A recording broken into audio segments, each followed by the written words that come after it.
Hello, everybody. Welcome to Lunchtime Detroit Lions Talk, brought to you by the Detroit Lions on the Prowl and Belly Up Sports. So it's going to be a great day today.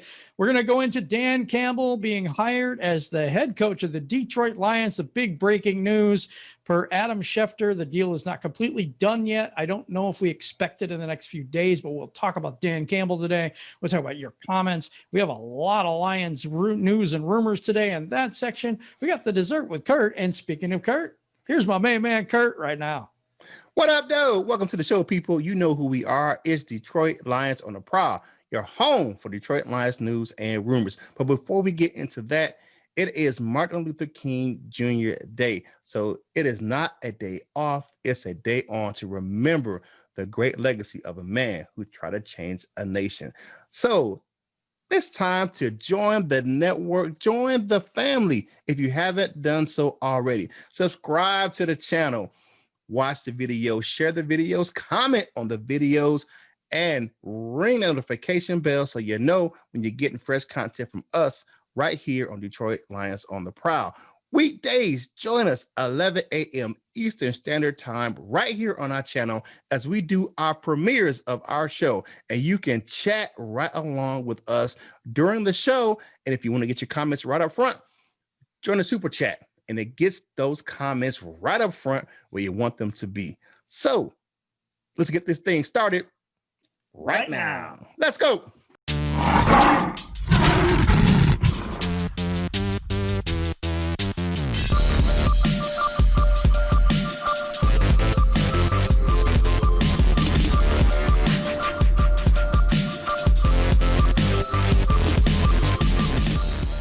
Welcome back to the show, people. It is time to take a look at the potential, pretty much the lock-sure your new head coach. I'm just kidding. Dan Campbell. Jim, what you got, man? Your new head coach, Dan Campbell. He's 44 years old. He is college at Texas A&M. His current position is the Detroit Lions head coach. No, I'm just kidding. He's the New Orleans Saints assistant head coach and tight ends coach. And Curt, what do you got for his early years? All right. Campbell was born in Clifton, Texas, and attended Glen Rose High School, where he was a tailback and tight end. Campbell accepted a football scholarship from Texas A&M University for the Aggies. In his last two seasons, he shared the tight end position with Derek Spiller. As a junior, he posted 12 receptions for 143 yards. That's 11.9 yard average and 2 touchdowns. As a senior, he started 2 games in the B slot, flanker for 1 game at split end, 2 contests at flanker. He recorded 7 receptions for 68 yards, 1 touchdown, and 3 special teams tackles. All right. So Campbell was selected by the New York Giants in the 3rd round, 79th overall of the 1999 NFL draft. In 2000, he started 4 games and was part of the team that appeared in the Super Bowl that year in 2001 versus the Baltimore Ravens. And we know how that went. All right. Mostly a blocking tight end in the NFL. On March 14, 2016, Campbell was signed as a free agent by the Detroit Lions. Okay, so 2006, he became one of us. He joined with the Honolulu Blue and Silver, known mostly as a blocking tight end. He posted career highs in receiving yards, 308 yards, with an average per reception of 14.7 yards per catch. That's pretty good. The longest reception was 30 yards. He had 4 touchdowns in that year, and which was the most by a Lions tight end since 2001.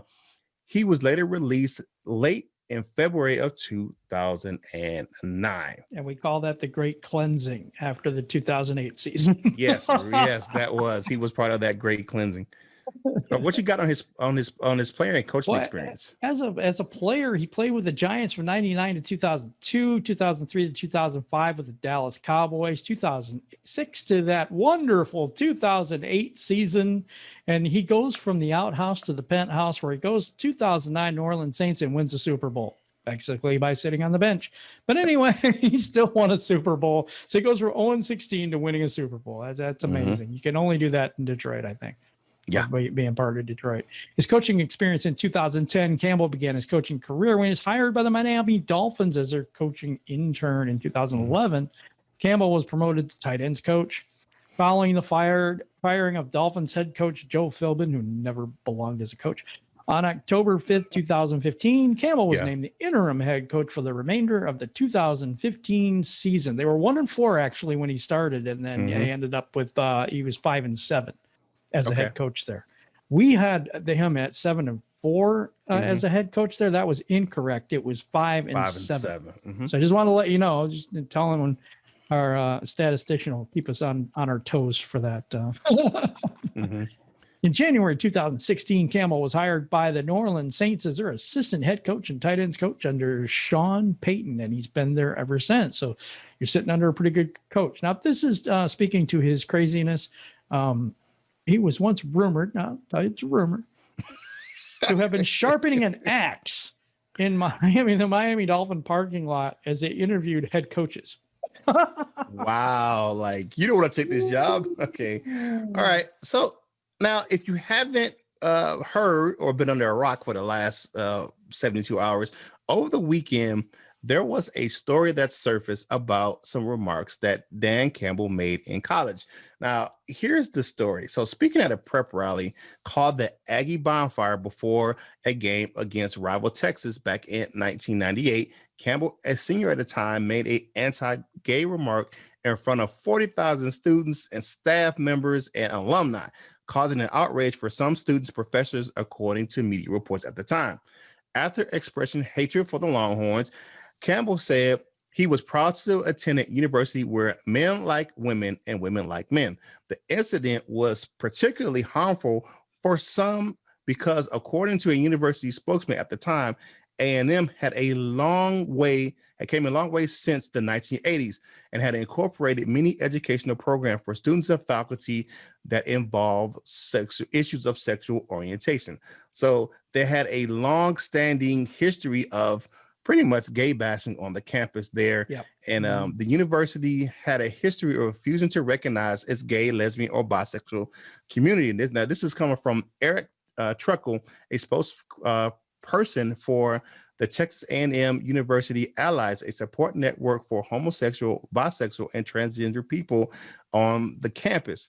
So he stated in the 1980s, the actual organization, a gay student organization, had to sue the university to gain official recognition. Now, with all that being said, now looking at this story, now we know it's eons old, right? Now, will I definitely hold this? This is like 20 years ago, over 20 years ago. And some people were looking at this story in a negative light, and they were saying, well, we don't want him here because, now I will say this: has he had this type of behavior since he was the coach? I mean, since he was a player back at A&M. I haven't heard anything else coming about Dan Campbell and his type of behavior since then. He did issue an apology through the local newspaper, and he was admonished by the administration for his comments. It seems that he would have seen a lot of days since then. Now, here at the Detroit Lions of Prowl, we are respectful with everybody's right to choose their lifestyle that they're going to live, and we choose to be mindful of people's sexual orientation. So it is what it is. But do I think that this is something that should prevent him from being the head coach at this moment? No. I don't. But it is a story that's out there. So if you haven't heard the story, we just want to make sure you're abreast of the news and to let you know that this story is out there. And some people will take a negative kind of view of him just because of the story. What do you think, Jim? I have an interesting take on this. Why is it our own media that always tries to destroy our new head coaches? Yeah. Remember when Patricia came in and he had that sexual assault incident or whatever? Yeah, that was one of ours brought it to light. Yeah, it's the same thing here. It is. I will say this: in today's media, where everything's online and everything happens in this information age, whatever you do in a public eye or actually in the private eye, almost is going to come to light. So. Sometimes it's best for people to kind of get ahead of some things. Now, do I think it was an issue for him to get ahead of this? I don't think so. Just something that happened, 20 years ago. But yeah, but it was. I think you need to be prepared to to have stuff like that come up when you're a public figure. So something's gonna arise when you have something like that. Let's talk about him as a coach, though. First and foremost, I have concerns, but I like Dan Campbell.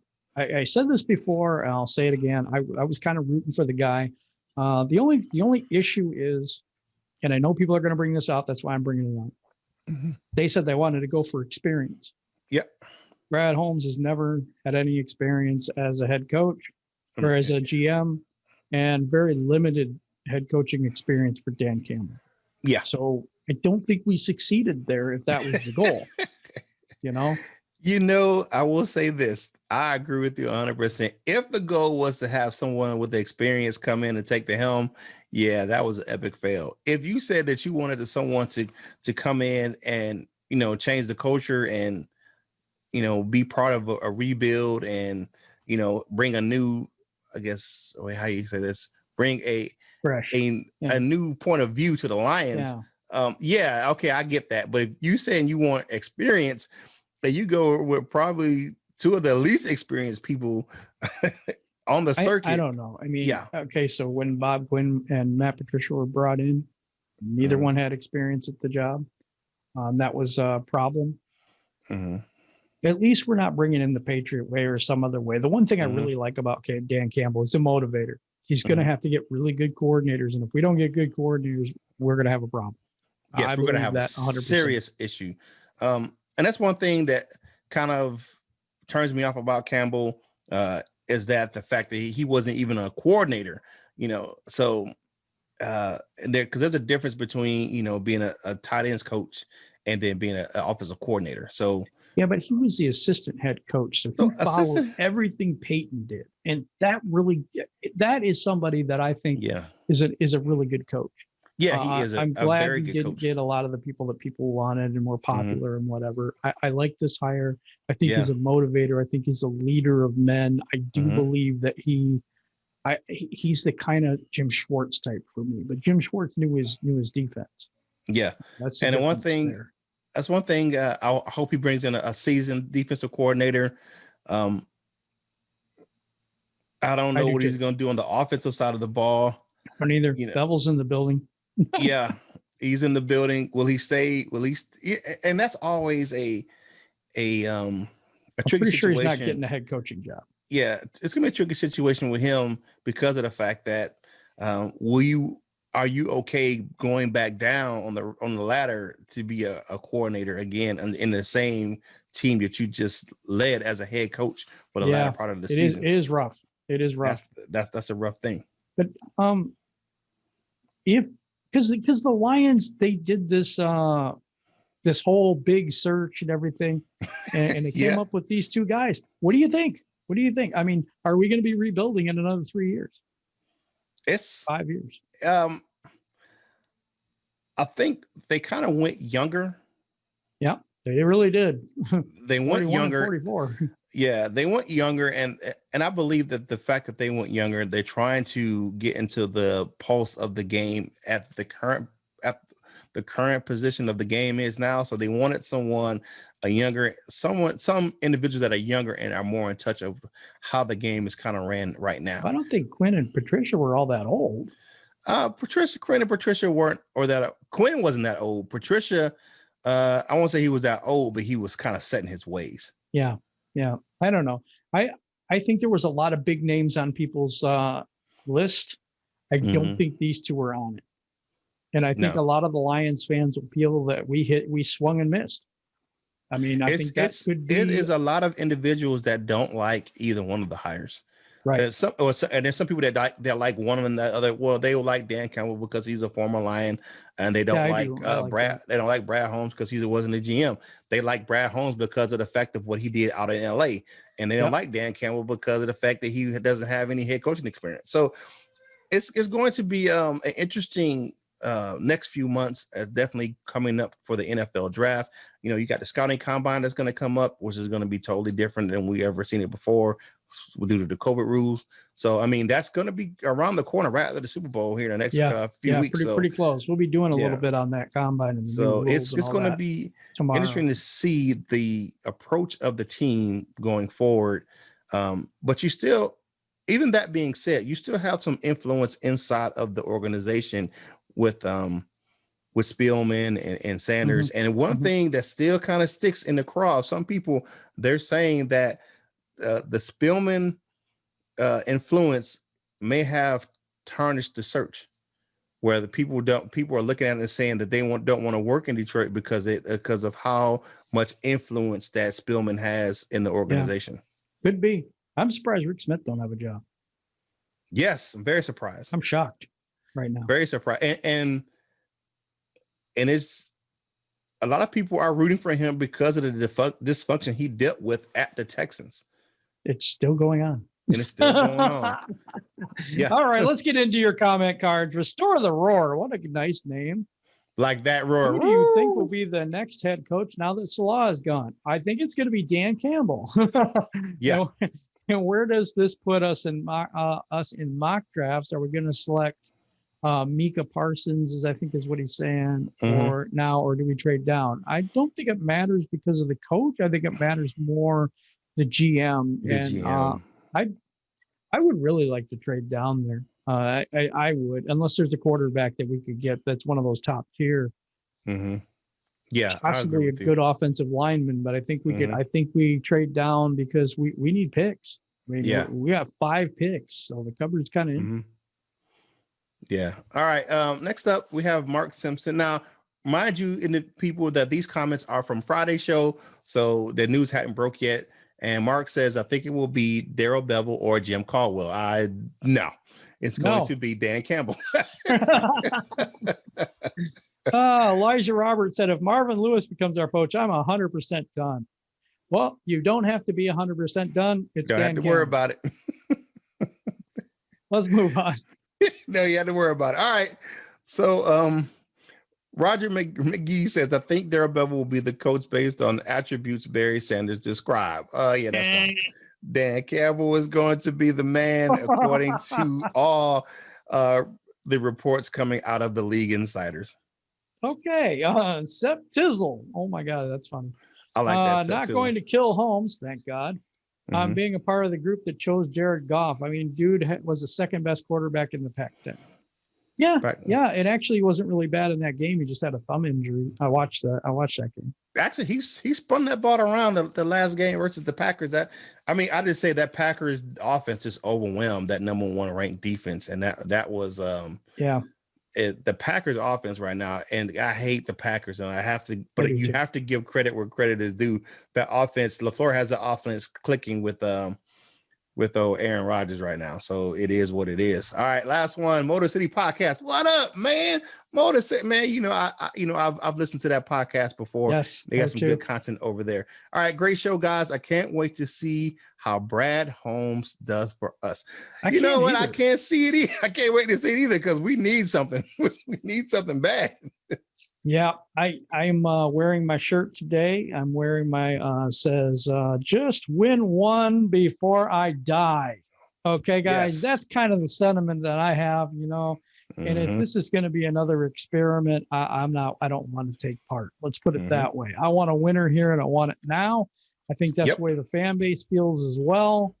But man, we got a lot to get to here. Let's get to the Detroit Lions news and rumors today. Hey, let's get into it.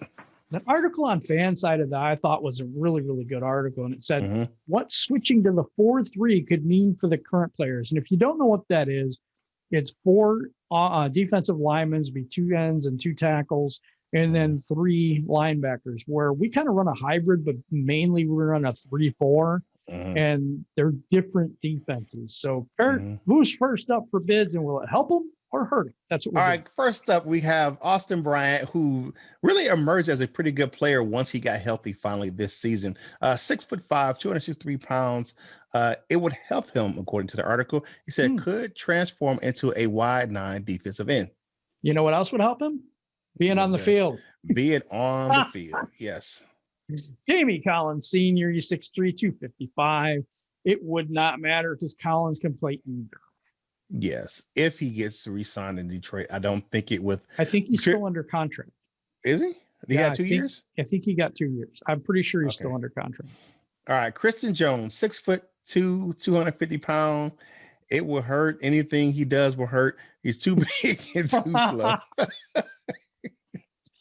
This one's sad. I mean, if we do switch to a 4-3, Julian Okwara, it would hurt him. Why? Because he's kind of a tweener in between. He's kind of too light to be a defensive end. He would really need to get in the weight room and really need to put on some pounds to be at that defensive end spot. He's more a linebacker, but he's more that jack linebacker specifically in the 3-4. You think he can play the will? I don't know. He's big for that, though. You know. Yeah, he is. He's kind of big for that. At 6'4", 250, he is kind of big for that. But you know, he might be able to. He's not gonna play for the Sam. He could play the Sam. Possibly, could be. But yeah. I don't know. I think that's a guy that if you want to use him, you use him all over the field like you did Ziggy Ansah with the 4-3, where you would move him around and have him rush from his hand in the ground. I think that's where he would fit. The upside of that is he's still young and his body's still maturing, so there has the opportunity to put some more weight on him. Make him a little bit bigger. Yep. All right. Next up, Jelani Tavai. 6'2", 250 pounds would hurt a lot. And the note is, you think he's slow now. You just wait. He is slow. Turtle Tavai. Woo-wee. Clocking with an egg timer in the 40. Timing with a calendar. Yeah. Trey Flowers, 6'2", 265. It would not matter because Trey Flowers is pretty good. You could even throw him into a 3 technique as a light defensive tackle on pass rushing down. Slide him inside. Mm-hmm. Yeah, I think we got a lot of inside guys, but I think this is going to really hurt some big name people that it's going to bother you, I think. Yeah. So next up we have Romeo Okwara, the big fella. 6'4", 263. A switch would help a little bit. More opportunity as a pure 4-3 pass rushing end. And he was definitely good at that this season, leading the Lions with 10 sacks this season and ranking 10th in the NFL with his 10 sacks. And you got 4 people, and sometimes the offensive line likes to double team, and he gets a one-on-one, and I think he could really hurt somebody in a one-on-one situation as that right defensive end. He's got some good bend too. Probably right. Yeah, he does. He really does. He gets there quick. Yep. He never gives up on a play either. I really like him. Deshaun Hand, a switch would help a little, but you have to be on the field. And he's a better pass rushing defensive tackle from the 3 technique, I think. You know what though? Almost 300 pounds. So he's quick. Yeah. With him, you can see how the first year he played under Terrell Austin's defense. When he coming that first year, he played better in that defense than he did in Matt Patricia's defense. I think everyone did. Yeah. All right. John Pennicini, switch would hurt. He's more of a pure nose tackle. That is definitely an issue with him. Look at the size and girth. It would be the same thing as Haloti Nada, how it hurt him when he came in and played in Austin's defense as well. Danny Shelton's the same thing because he's so big. He would eat up a pass, right? He would eat up an offensive line, though. I mean, that's a good thing, but I think it would hurt him too. And the same reason as above. Yeah. All right. And Kevin Strong, last one, 6'4", 285. The switch would help a little bit. He's a tweener defensive tackle and could excel as a pass rush defensive tackle. And that's one thing that's going to bother us. We're going to have too many 3 technique, but not. We're going to have a ton of them. Technique tackles. I think there's going to be a lot of changes on the defense. I don't see Christian Jones here anymore. It's going to be a few guys. For me to see Tavai not get cut. Yeah, Tavai's not gonna. It's going to be a lot of guys. We're going to have to redo that whole linebacking core. Yeah, I believe that too. Yeah. Yep. It's just one of those things. And it's really going to be sad for I think one guy who probably can play the Sam because he's not that good in coverage to play the will is Jared Davis. And Jared Davis is a free agent. Yeah. And that's why we didn't include him in the list because I don't really expect him to re-sign here. Yeah, I don't think so either. All right, next up, Kenny Golladay. The Detroit Lions shall part ways with KG. Now, this is from ProudOfDetroit.com. Galladay lacks the ability to gain separation. He high points the ball really well, but is he worth all the money? This is from Mike Payton. He said he does not think so. Better option. He said Payton goes on to say that Samuels, this is Curtis Samuels, would be a better option at wide receiver than the best wide receiver in the draft, and suddenly the wide receiver position is rebuilt. Now, this is Curtis Samuel. He's coming from the Carolina Panthers. Carolina, he definitely has a good motor, and he has really good skills. A former Ohio State wide receiver. Says Samuels would be a free agent and could command $6.5 million. Given we already gave Damian Adola $6 million, which is pretty cheap. I would say this. Speed. I've watched Curtis Samuel down here in Carolina. This is where I live down here, and he's a pretty good wide receiver. He has a really good skill set. He has some good, decent wheels, and he's young. He's not that old, so it would make sense for the Lions to go out and get him. Would I say totally part ways with Galladay? Galladay has a different type of skill set. He doesn't have to gain separation, and that's one thing that a lot of players, if they can't gain separation, that game is just kind of lost. I think though with Galladay, he goes up and high points the ball as we said, but it causes a lot of injuries, and I'm worried about him durability wise going forward. I'm worried that he was hurt most of the year this year. I think he's been hurt a lot since he's been here, and you only have so much of the pie to divvy up. Right now, I don't think it matters that much because of the fact I don't think we're going to be that competitive next year. I think this is going to be kind of a retool, rebuild type situation. But it wouldn't hurt to sign him to maybe a lesser deal or something like that. But I wouldn't franchise him because that's too expensive. And honestly, if he wants too much money, then let him go elsewhere. That's what I believe. Is our offense going to hurt because of that? Yeah, probably so. But there's other wide receivers out there. Samuel's a really good option at $6.5 million. And I think that's actually that's doable for the Lions. Yeah, it is. With the salary cap if he doesn't re-sign there, because I think they like him, and I think they want to. They do like him in Carolina. I can tell you firsthand knowledge that he's a very popular player here in Carolinas. All right, this one is from Fansided. Could the Lions kick off a new era with the DeShaun Watson trade? Ooh, we talked about this a little while, but Adam Schefter, 13 hours ago when this was written, there is a growing sense from people in and around the Texans organization that DeShaun Watson has played his last snap for the team. It's early in the offseason and there's a lot of time left, but Watson's feelings cannot and should not be underestimated. First round selection out of Clemson in 2017. He's only 25 years old and considered to be one of the best young quarterbacks in the NFL. He's already a 3-time Pro Bowler, 2 more than Stafford, but I thought Stafford got snubbed quite a bit during his tenure here in Detroit. Watson led the league with 4,823 passing yards in 2020. He also passed with 33 touchdowns and only threw 7 interceptions. He also rushed for 444 yards and 3 more touchdowns. Someone that wants the multi-dimensional person running passing, this is the guy, I think.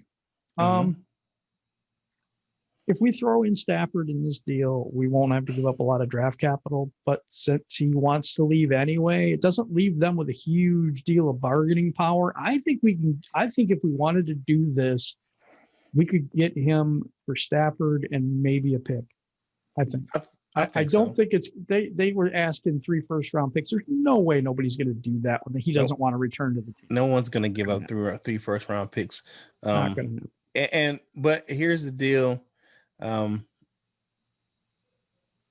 like with the James Harden situation in basketball, if the guy doesn't want to be here, that's a good one. The guy doesn't want to be there. You find a way to get him out of town because it's not going to benefit you as an organization. It's not going to benefit him as a player. So if it's dead set on getting out of town, you should get out of town. Move him. But the thing is, everybody knows he wants to get out of town. So does that make him? Does that drive his value down? And I believe it does. That's what I meant. Yeah, it may drive it down some because it ties the hands of the organization because they can't get what they would get for him if he was wanted to stay, and he's not going to get a bigger a bigger haul for him just because of the fact that he wants to leave. Yep. All right. Last one. All right. So here is from SI All Lions. Under the radar defensive coordinator candidate emerges. Now it is a former Saints defensive coordinator, and he has, this is the Bounty Gate. Greg Williams has strong ties to both Dan Campbell and general manager Brad Holmes. So Greg Williams has become an under the candidate defensive coordinator. He is a very, very good, solid defensive coordinator, despite the controversy of Bounty Gate. Yeah, I like him too. Greg Williams is good. The other one, Wade Phillips, has come up too. I wanted to go back to the DeShaun Watson trade. Do you think it's interesting that our general manager is called Holmes and he could be trading for Watson? Just a thought. Just kidding. Wow. That was a good one though. That's funny. That's funny. Dad jokes are part of it. It is par for the course here. The dad jokes run rapid. And the interesting thing with Wade Phillips, he does have ties to Brad Holmes because Brad Holmes was out there with the Rams, and he put out a tweet the other day that said he's retired for being retired. Retired for being retired. And I would love to have Wade Phillips take over our defense and really build a winner in Detroit. Okay, question of the day. What do you think of Dan Campbell as a head coach? And I'm sure we're going to get a lot on this one. Put it down below the video, and we'll get to your responses on the next show. And now it is time for my favorite part of the show, the Dessert with Curt. All right, people, it is time for just a little bit of what were you thinking type of dessert today. Now, the writer who wrote the article about Dan Campbell's discretion when he made the comments as a player had to come out and issue an apology for some tweets he made some years ago himself as well. And earlier this week, Marlo tried to expose the Lions head coaching candidate, Dan Campbell, for some old comments he made and regarded them as anti-gay because of the comments I said that he said he would like to be from a school that like men, where men like women and women like men. Here is the kicker. You got to be more careful. You got to watch what you're doing. Now, I will have to say that this individual who broke this story was called Neville the Cat. Neville the Cat broke out some old tweets from Mr. Marlo Alter himself, who wrote the article exposing Dan Campbell. Bruh, you guys to be more careful. So he called someone Pat Chelsea. Now, he says, I always knew you were the F word. And if you know anything about anti-gay slurs, that is one of the biggest and most disparaging comments you can make as far as an anti-gay slur. And this happened back in 2012 and he had to issue a public apology for the tweets that he posted. It's like, okay, so what is that? Now here's his apology that he wrote on January the 15th of this year. I apologize for the unacceptable tweets from my past. There is no excuse for the language I used and I'm embarrassed. I do not condone that language. I'm sorry to anyone that I have offended and deeply regret my actions. You should. Especially when you pointed out in somebody else. Yes, the Detroit Free Press, they did make an announcement. Say we are aware of and investigating reports of an inappropriate tweets by a member of our staff. Now, I know there are rumors out there that this could affect his employment status at the Free Press. Now, here is the deal, baby. You can't, like I said, whatever you do is gonna come out, and you can't call someone out on their boomfoolery if you got the same or even worse boomfoolery in your past. We got another announcement just before we go. We're going to be rolling out our community, our I think a membership thing is what it's called. where you can join up at different levels and support the show and stuff like that. And we will be rolling that out later, maybe this week or next week. I'm not really sure when that's going to roll out exactly. But the thing is, we really appreciate each and every one of you that rock with us. And this is your opportunity to help the show and to get some really cool stuff. We're going to go into that as we roll it out. But really appreciate each and every one of you and your comments and the funny things that go back and forth. We have such a good time doing this. I don't know if you can tell, but man, this is so much fun for us. We are long-suffering Lions fans. We really do want to see a winner here in Detroit. And we're hoping Mr. Dan Campbell and our GM, Mr. Holmes, will be able to get that for us. And I think that's the prevailing thing through every Lions fan right now is we're really not 100%, but we're going to give this a shot and see what happens. All right. Hey, you know who we are. We are Detroit Lions of the Prowl, your home for Detroit Lions news and rumors. And one more thing, you know, we're part of the Belly Up Sports Podcast Network. Yes, we are. Go over to to bellyupsports.com and check out the content.